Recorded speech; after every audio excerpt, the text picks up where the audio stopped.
All right, greetings, and those that are coming in love and light. Greetings, welcome, and thank you for stopping by here on YouTube.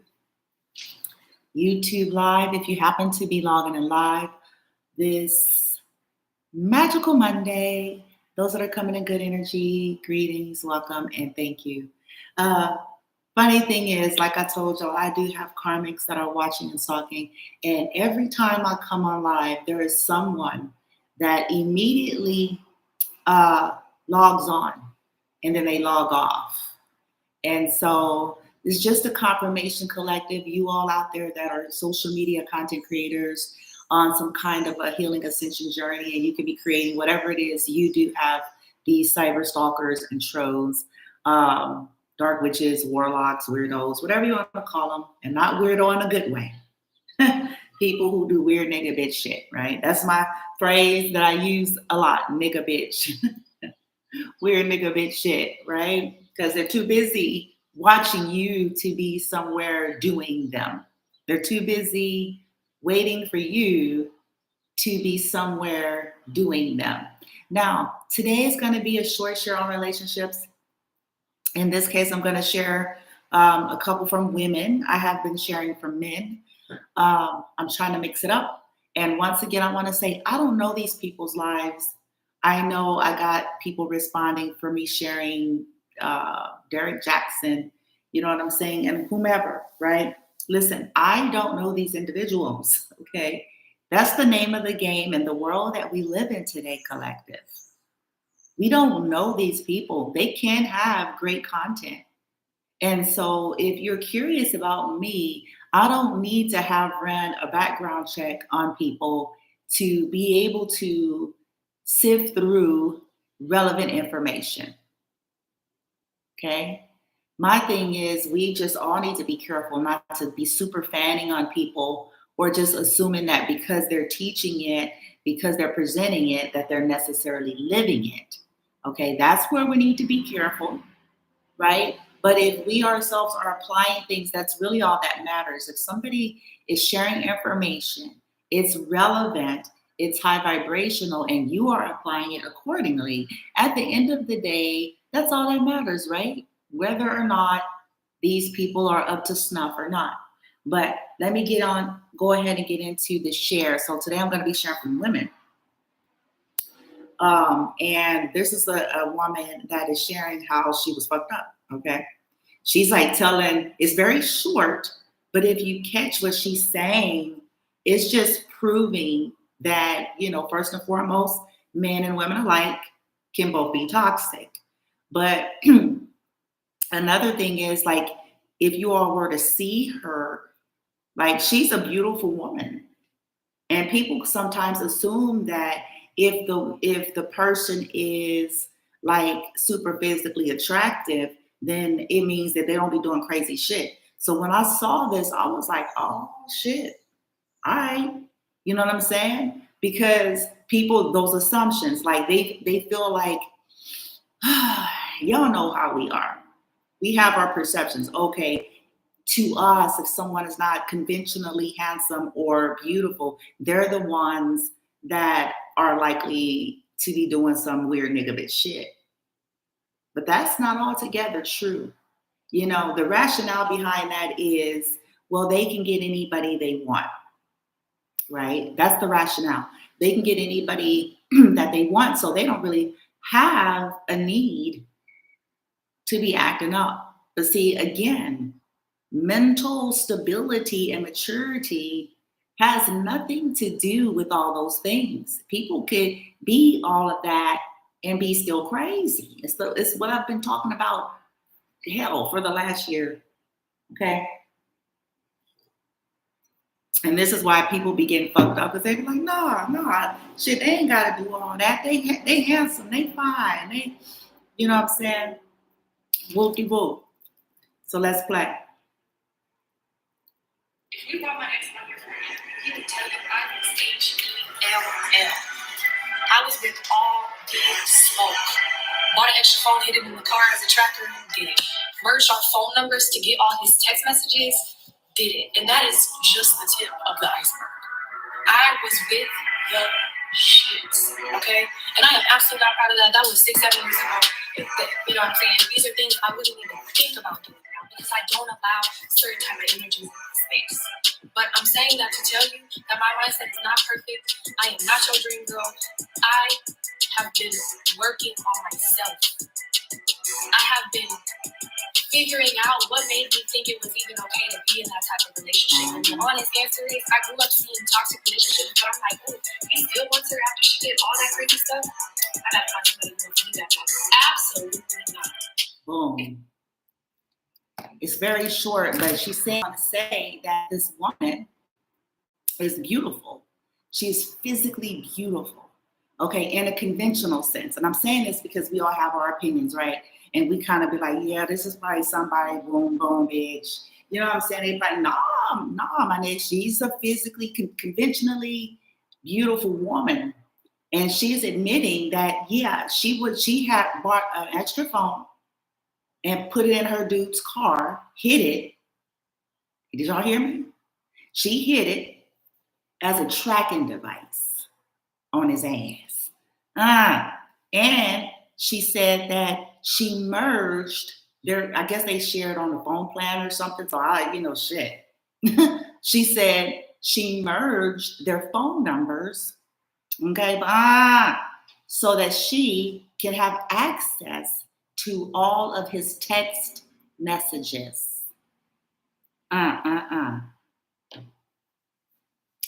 She said that her mindset was she would watch people in situations with dudes where the dude wanted to still be with a girl after she like did him like dirty, crazy, shitty, like took him through the ringer. And she said that she would say to herself, I gotta find me a dude like that. I gotta find me a dude that will want to be with me no matter, you know what I'm saying, no matter how I treat him, no matter what I do. She's admitting it. And she's saying that the best explanation she can offer to people is that, truth be told, she did grow up around toxic love, toxic connections, toxic relationships. And she don't even have a full answer as to why, what inside of her would make her think it's okay to even fucking behave like that. And she said now that she was like, I'm not your dream girl. She was like, I do not have a perfect mindset. I have issues. I've been working on myself. And she's saying like now she wouldn't even think about, like, as she's looking back in hindsight, she wouldn't even think about behaving those ways anymore. But it's also because she's saying like she's not entertaining certain energies anymore either, because essentially if you got to do all of that, it's something wrong, bitch. You know what I'm saying? If we got to be, you know what I'm saying, buying phones and putting it in cars and shit like this, what is this? If we got to do all that to have a relationship, shit, fuck it. I don't even want one. You know what I'm saying? If it's got to go there, it's an indication that either there's paranoia, or if it ain't paranoia, it's like, you're dealing with somebody so super fucked up. You're dealing with a low life that you gotta be, you know what I'm saying? They obviously must be pathological, you know what I'm saying, in terms of their lying game. Okay. You dealing with a low life to such a degree that you gotta get a device, bitch, put that shit in their car, bitch. Merge the phones. I mean, shit, that's some sophisticated, that's some, man, all right. Shit, my eyes stretched open when I first heard it. I was like, shit. Oh, bloomy bloom. You know what I'm saying? Used to just roll up at the Crizzed. You know what I'm saying? That was probably the extent in which my stalker days is gonna go. It's like, I'm gonna roll up, bitch. But dang, putting shit in people's car and shit. Dang. All right, y'all. But I'm laughing because I'm like, ooh, child. But the point. What's the point? Men and women alike can be toxic, number one. Okay, so I did like that it was coming from a woman. The other point is that it has nothing to do with physical attractiveness or lack thereof, because those are the places we go. And conventionally, like I said, as I'm looking at it, conventionally, this woman, she may be she might be in her early 30s, okay, if that. She might be. And conventionally beautiful on American standards. I have to keep adding that because then it's subjective.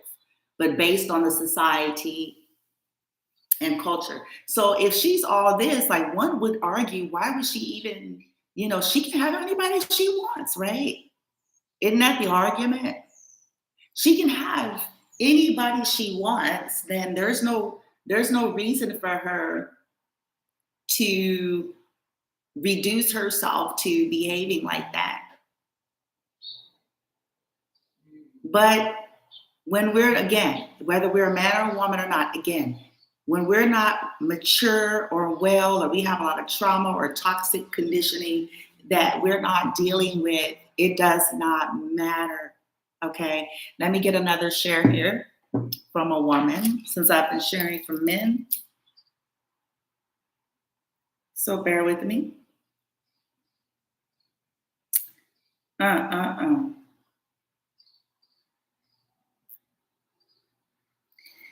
right, bear with me. I do hope y'all are doing all right. My high vibers anyway. I hope y'all are loving on yourself, hanging on in there.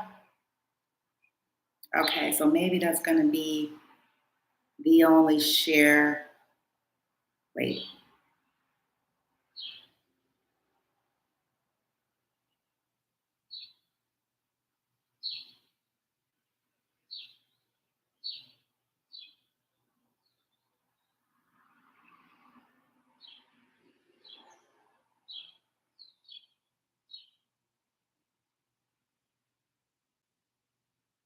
I'm still here. Somebody's like, hello? If anybody's here, right? I'm just trying to see if I can find another share from a woman, because I'm trying to balance all things, okay? And as another disclaimer for me, collective, I cannot speak for everyone else in this arena, but for me, no matter if it's a woman speaking, a man speaking, no matter if it's pertaining to a man or pertaining to a woman, for me, it's like this. This applies across the board, okay? It's going to apply for all genders, because at the end of the day, abuse is abuse, toxic is toxic. We need to look at behavior. We need to look at patterns. We need to look at what's driving us and what's driving other people, consistencies and things of that nature, period. Whether we're a man or a woman, whether we are considered to be fine or not fine, whether we are shitting gold bricks or barely got $5, whether, you know what I'm saying? To me, it's buck all that. This applies across the board, whether this is romantic relationships, if it's friendships, if it's family. When we're dealing with relationship dynamics, people could be given examples of a man, but this will equally apply to a woman and vice versa. So I'm going to go ahead and share, since I haven't found another one from a woman yet, I'm going to go ahead and share once again from this gentleman that people are highlighting the fact that he cheated on his wife. I don't know these people, and I'm not really here to talk about all of that and whether or not he's living up to this. But the information that he shares is relevant. And if we have a good heart and we're applying it, at the end of the day, that's all that matters. So here's a video on you must go no contact with a narcissist. And so I'm going to share this because I talk a lot about narcissism on my platforms, because I am a survivor and a thriver from narcissistic abuse. And not just from romantic relationships, I was fashioned and shaped into a toxic narcissistic family dynamic. And the more insidious nature, because it was more covert in nature. But then what was reproduced was some overt malignant narcissists, dark witches, warlocks, just everything under the sun that you can almost think of toxic. Okay, these are super severe personality disorders that in the bloodline never got dealt with, never got checked. Okay, and you're gonna always have somebody in these bloodlines where you got the toxic bunch, and then you're gonna have the far and the few star seeds, earth angels that's on the empathic side, and they've been shaped into trying to cope by trying to make sure that everybody's okay so that they can be okay. Right? Which is sad. People need to, go somewhere and deal with their shit. People shouldn't have to be, yeah, that's another video. Okay, so here we go. Why you must go no contact with an arc.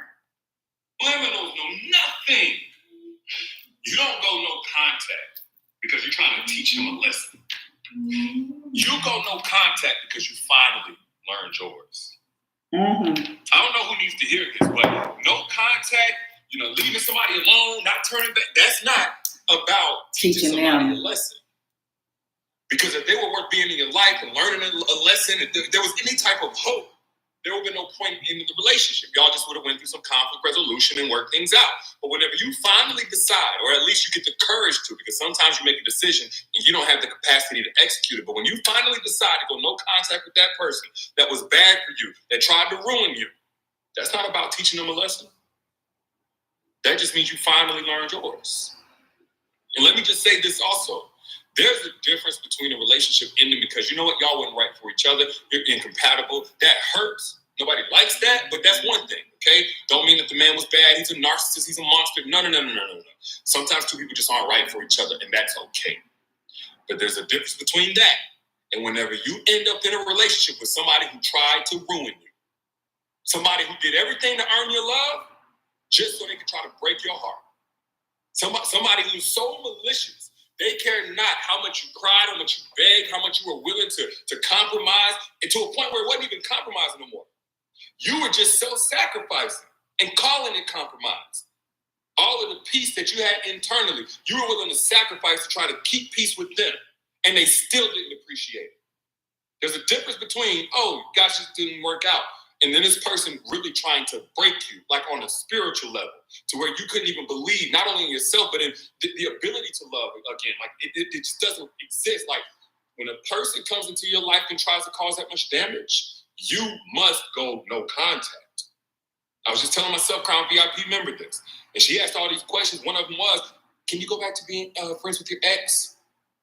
I've seen that question a million times. And every time I said, hold on, wait.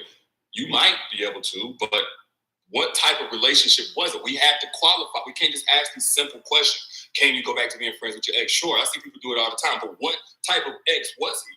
And when she gave me the details, I was like, you know what? You can go back to being friends with your ex, but you can't do that and honestly say you love yourself. You can't go back to being friends with that person and honestly say that you're taking care of yourself, that you're protecting yourself, that you're being responsible with your own heart. And so if you got a situation where the ex tried to ruin you, first off, you must go no contact because that's the only way you're going to be able to focus on all the work you have to do to clean up the mess that they made of your heart. You must go no contact. And when I say no contact, I mean no social media contact, no text message contact, no subliminals, no nothing.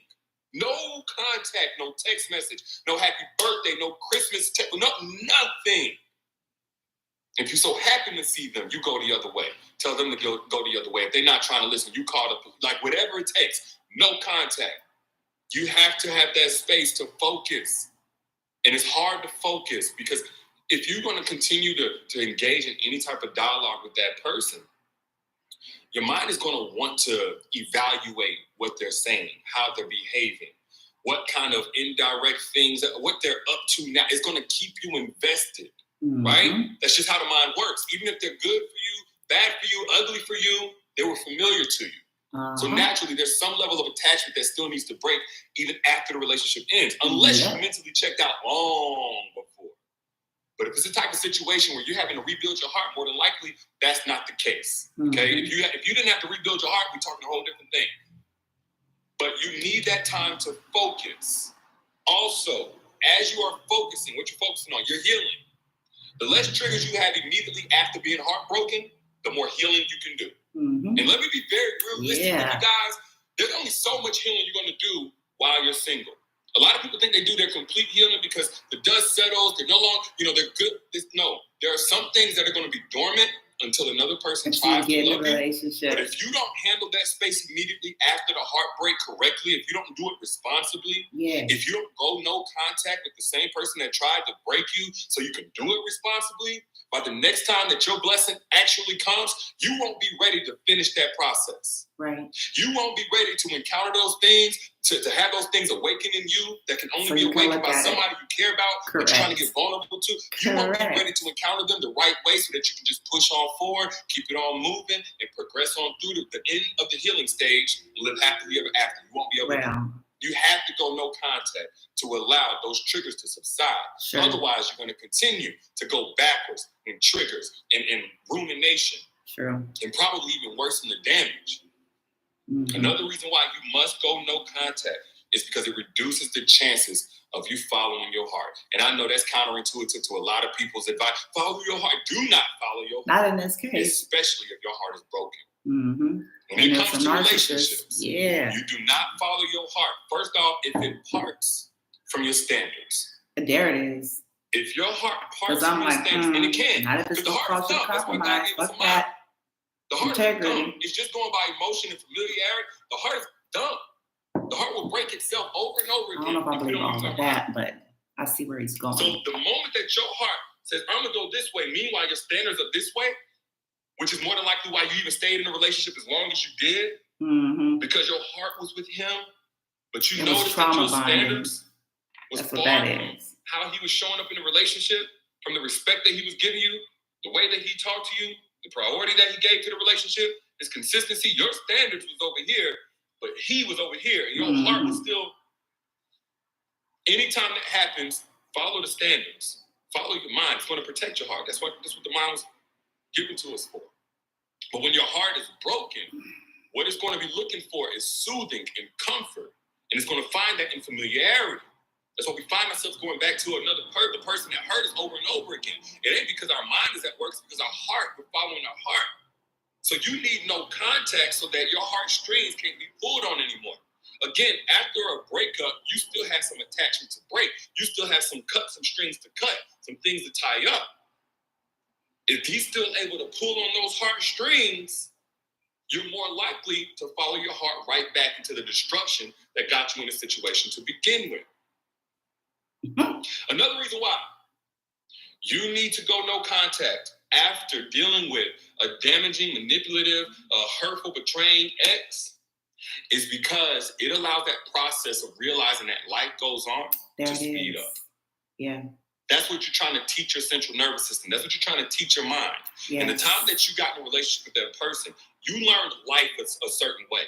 Correct. You know how before you got with them, you didn't think nothing about the good morning text. You didn't think nothing about going to a restaurant with them. So you learned life a certain way.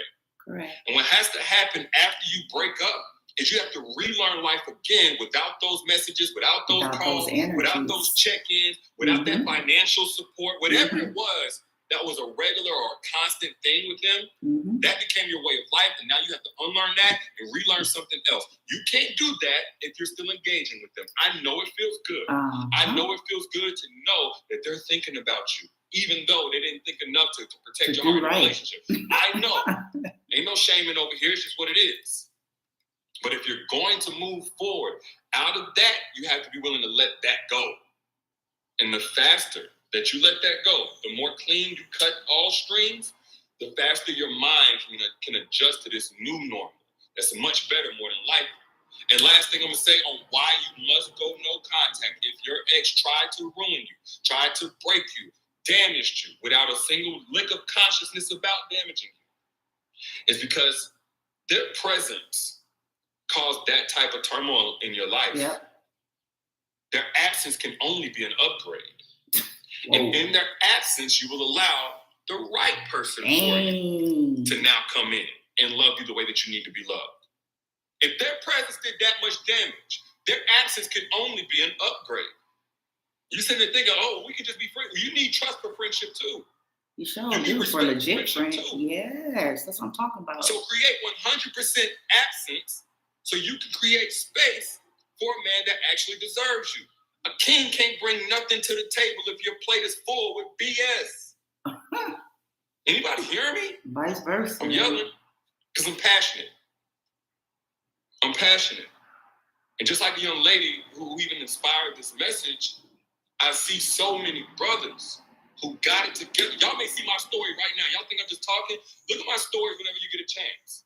This woman is bragging on her man, taking care of her mental health, always being there for her. She has panic attacks. He holds her. This, that, that. He couldn't do none of that if she was wrapped up with such and such from the past who tried to break her because it felt better than being alone. No, you got to endure that loneliness if you're going to get to what you deserve. It is what it is. That's part of the price that you pay. It's some season of loneliness. Just because you're alone don't mean you're lonely, by the way.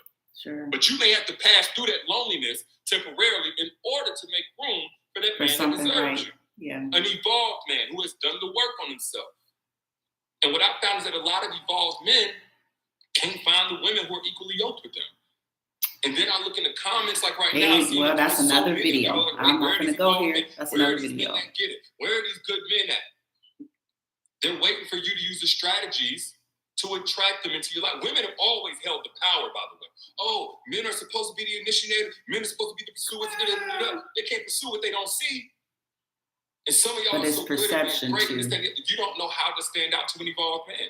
How to attract evolved men into your life so you can choose the one that's right for you. Now, if you want a solution to that, here you go. His master. Oh, it's free. 1-hour-long masterclass called "Secrets to Making Evolved Men Crave You."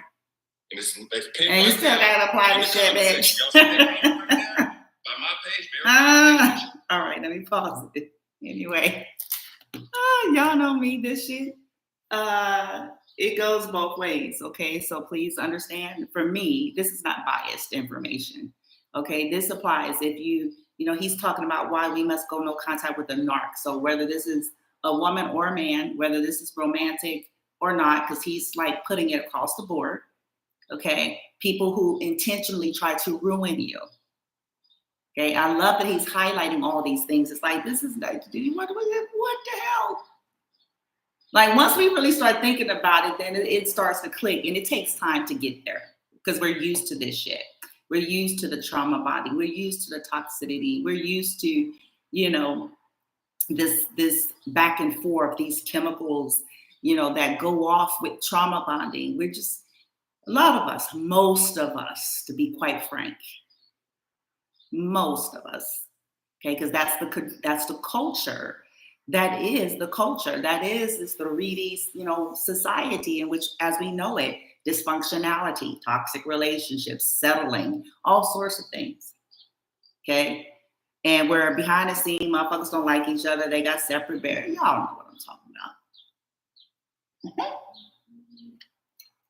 But I couldn't find another. I did share a little short on a woman that admitted about her toxicity and some of the shit she had reduced herself to doing. Men and women both do this. Okay, hip to the game. People that's having power trips, power hungry, needing to know your every move so they can do shit. That's weird. It's weird. Putting phones in the car to track motherfuckers, hiding it. That's not normal. Okay. Merging phone numbers to be able to have access to people's text messages and shit. Like, unless everybody knows about it and everybody's open and fair and have agreed to it, that's one thing. But doing this shit, behind people's back, that's something wrong. And these be people, collective, that's super fine. Okay, it ain't always ugly, cause you know what I'm saying. It ain't always like that. Some of these people be conventionally handsome, conventionally fine. Some of these people, be having money and degrees, and they still be crazy, man. We need to understand.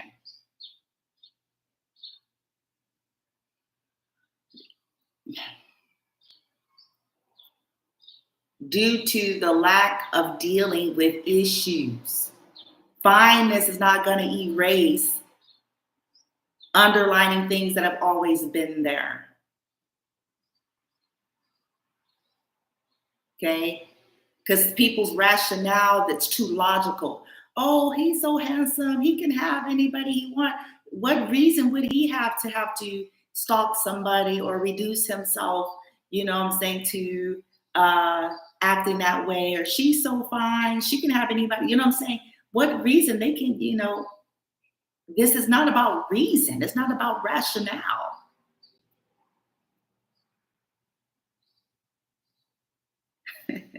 It's about issues of the soul and personality and energy that has absolutely nothing to do with this external, the physical appearance in these, you know what I'm saying, external situations. They got money, boom, bitch. They got this. Like we be looking at that like they can have anybody they want. They can have anybody they want. You know what I'm saying? Ain't no shit. They don't have to. They can just go. Yeah, they could, but they still crazy. If they have a personality disorder, sorry, it's still there. So sorry. Okay. If they have major control issues, power hungry, needing to dictate they're pretty or they're handsome, is not going to change that.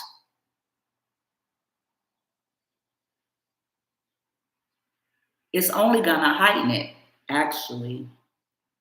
They super feel entitled. Okay?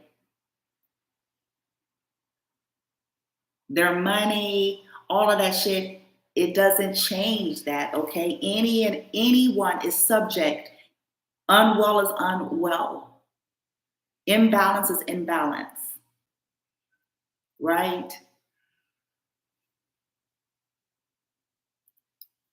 So it's just really, it'll serve for us to open our eyes, understanding that crazy and toxic doesn't necessarily come in the packages in which we think they do.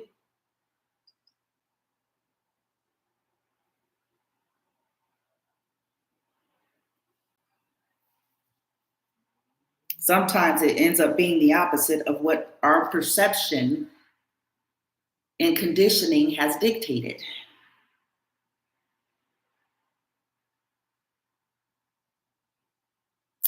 Lastly, I like what he said in the beginning of this video. He said, going no contact is not about teaching them a lesson. That needs to be highlighted, because essentially he was saying if they could have been taught, then the relationships wouldn't have had to be over. If there was situations where conflict resolution or problem solving was even possible, this would have been played out within the dynamic of the connection. Going no contact is about us learning our lesson. Yep. It's about us finally getting it. It's about us prioritizing our mental health, our health, and our well-being over trying to stay connected to something or someone that has already proven they lack the capacity to have a healthy connection with you.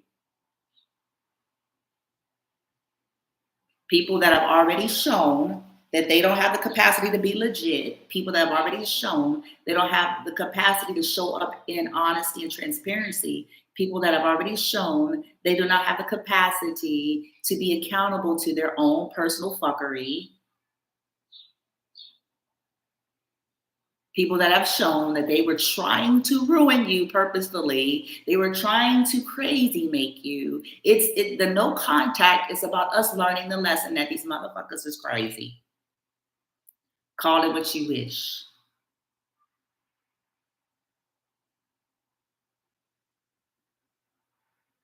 People that, come on, man. It takes us a long time to really swallow it because we don't want to. We don't want to. We don't want to. We don't be wanting to think people fucked up. We don't be wanting to think people are that damn crazy. We don't be wanting to think that people that we didn't know all our lives, we don't be wanting to think that motherfuckers that share our blood and all these things have the capacity to be the people that was actually trying to hurt you, ruin you, and break your spirit. But the truth is they're crazy.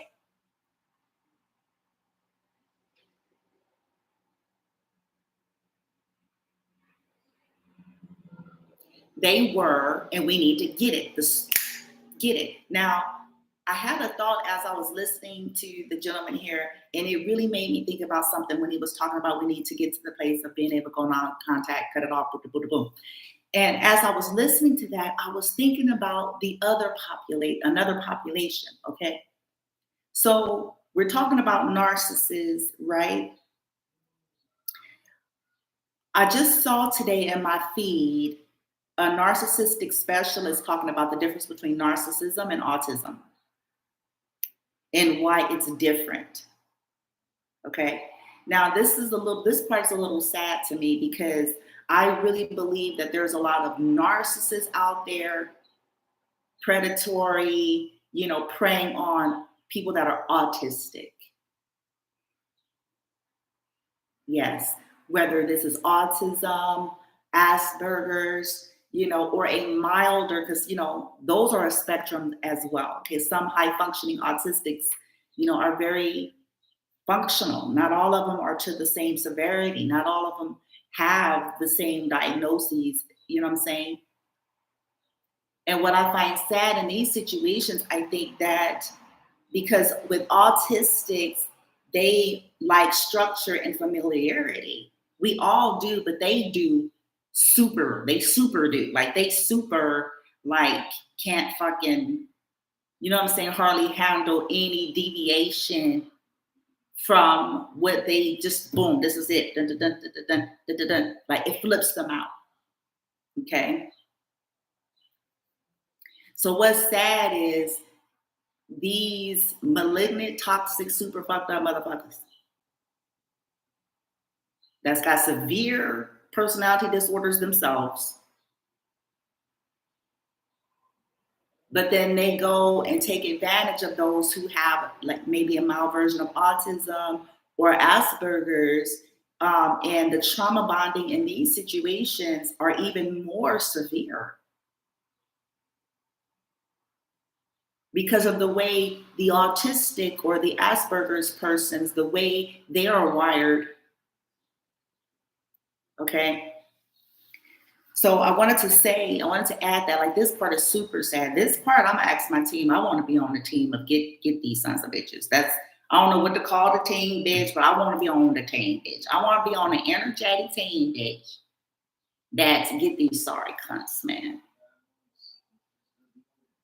I want their ass.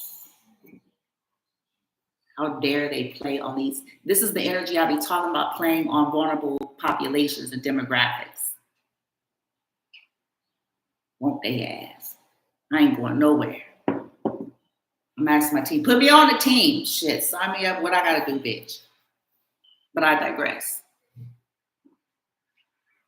Get their ass. Hell, want their ass to fucking here and in the afterlife as well, bitch. Because that's some super sick. Because it's harder for these individuals than the normal. It's hard for anyone to go no contact and to break these trauma bonds. For the most normal and sound and stable person, it's hard to do. But it's even harder for someone that may not have a diagnosis either, because there's a lot of people with this equally so, just like there's a lot of people who are malignant narcs, clinically insane, and they just don't have the diagnosis.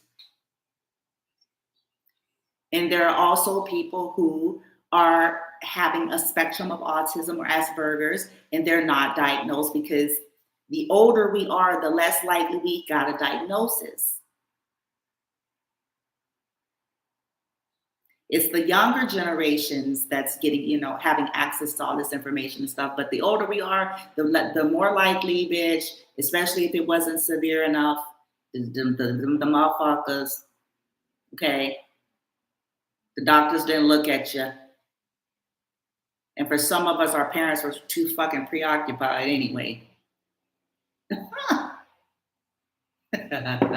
Hey, it's the truth.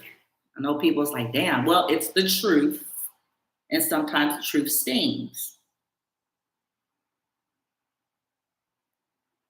So what if somebody's gonna say, so what would I recommend?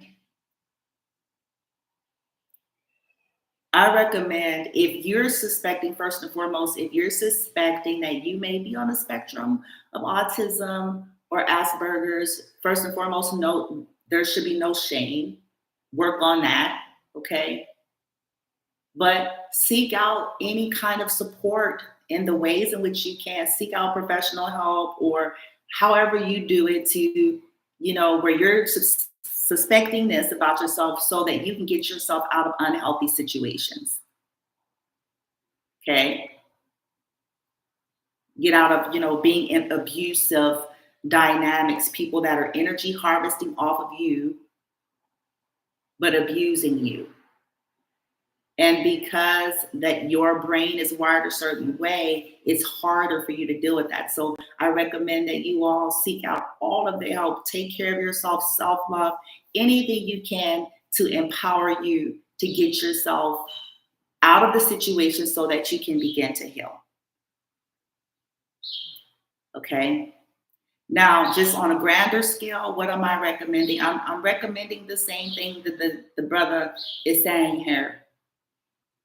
This is not about us playing games with people. This is not even about getting even. This is about getting to a place of self-love, knowing that this is for your health and well-being, to not be tied to people who are trying to hurt you, whether this is mentally, emotionally, psychologically, sexually, financially, verbally, in every way. When we know that we have dealt with people that were purposefully trying to stop our happiness, purposely trying to stagnate our lives, purposely trying to bring us down, okay?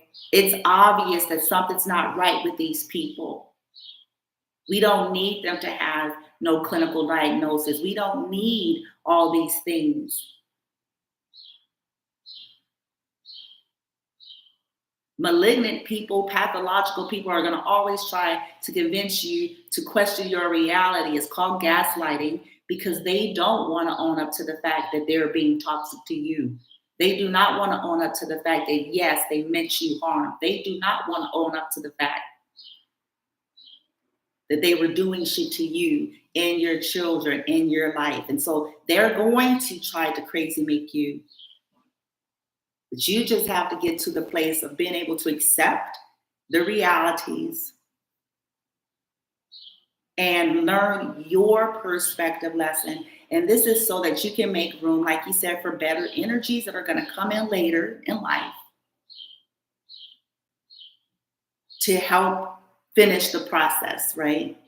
Because nothing like relationships that brings out the things that we need to balance out. But we need that alone time to get insight, to clear our energy, and to jumpstart that process. And so that we can make room for proper energies to come in. All right, you guys. Love and light.